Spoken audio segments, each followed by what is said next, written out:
Assalamualaikum warahmatullahi wabarakatuh. Rekan-rekan tenaga kesehatan semuanya, ada satu update yang sangat menarik dari American Diabetes Association tentang panduan terbaru ya tentang bagaimana kita menerapkan layanan pada pasien-pasien dengan diabetes. Dan panduan ini sebenarnya menjadi panduan pokok bagi tata laksana diabetes di mana saja, termasuk juga di Indonesia. Jadi di Indonesia punya PERKENI atau sejenis asosiasi dokter endokrin yang mereka banyak menangani pasien-pasien dengan gangguan endokrin termasuk juga pasien dengan diabetes, dan dalam membuat guideline mereka menjadikan ini panduan dari American Diabetes Association ini menjadi satu panduan yang utama ketika mereka menyusun satu tata laksana DM di Indonesia. Nah, ini ada satu update yang terbaru dari panduan uh, tata laksana DM ya, dan ini sudah terbit, dan artikel ini adalah artikel yang free, jadi bisa di-download dan bisa dipelajari untuk meningkatkan layanan kita di diabetes ya. Nah, ada beberapa poin penting yang disampaikan di website ini dari panduan yang terbaru yang saya menjadi perhatian adalah perubahan definisi dari hipertensi ya.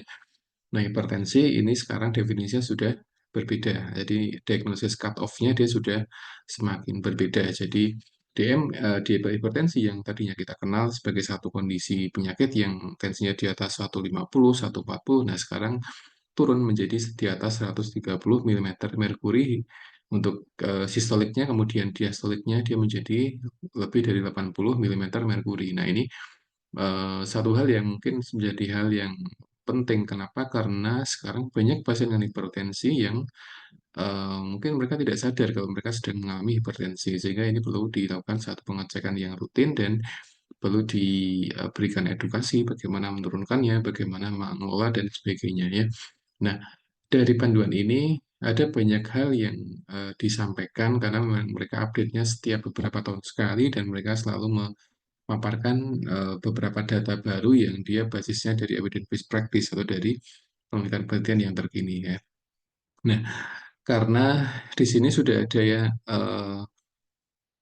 cut-off nilai baru dari hipertensi, maka edukasi bagi pasien-pasien hipertensi harus ditingkatkan ya, karena sekarang banyak anak muda yang tensinya dia di atas 130, 135 itu sudah masuk dalam kategori hipertensi ya. Nah, ini bisa menjadi satu bahan edukasi bagi kita, bagi para perawat-perawat yang ada di puskesmas, yang ada di poli ya, yang ada di klinik, sehingga untuk memberikan satu informasi yang baru bahwa sekarang nilai dari hipertensi adalah sudah berbeda ya.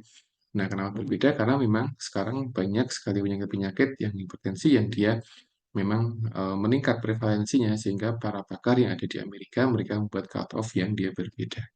Nah, hipertensi pada dasarnya penyakit yang dia bisa dalam bentuk dia gejala atau mungkin dia penyakit yang dia berdiri sendiri. Nah, tata laksananya sudah banyak diketahui, dan prinsipnya adalah dengan mengurangi beberapa konsumsi makanan yang dia rendah garam, karena garam dia sifatnya meretensi cairan, menghambat cairan dari tubuh, sehingga ketika tubuh dia ada penumpukan cairan yang tinggi, maka dia bisa mengganggu metabolisme di pembuluh darah dan dia bisa meningkatkan tekanan darahnya.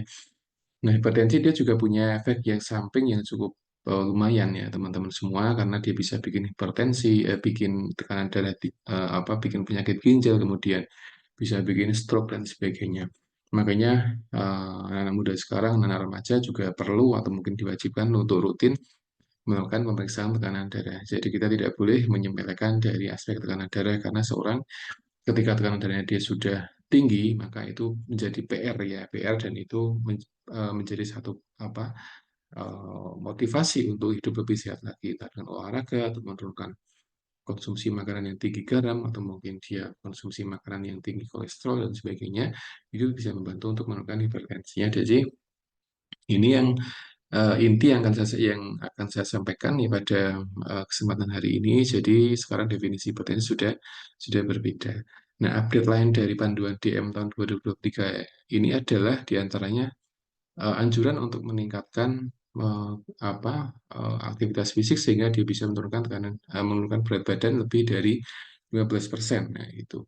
Kemudian yang kedua adalah rekomendasi untuk yang berkaitan dengan meningkatkan kualitas tidur dan juga aktivitas fisik. Jadi tidur itu ternyata juga punya pengaruh yang besar terhadap kesehatan manusia. Ketika seorang dia sudah rajin olahraga, dia sudah fitness dan sebagainya, tapi kalau tidurnya bermasalah, maka dia bikin masalah pada fisik di pasien tadinya. Kemudian yang berikutnya adalah tentang aspek sosial determinan pada kesehatan, ini juga bisa menjadi perhatian ya.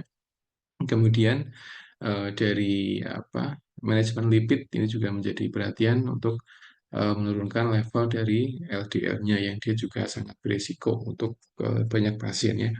Dan demikian yang dapat saya sampaikan, inti dari materi ini adalah terkait dengan nilai baru dari hipertensi atau cut off baru dari hipertensi. Jadi sekali dikatakan hipertensi ketika tekanan sistoliknya dia di atas 130 mm merkuri, kemudian diastoliknya adalah di atas 80 mm merkuri. Dan demikian yang dapat saya sampaikan.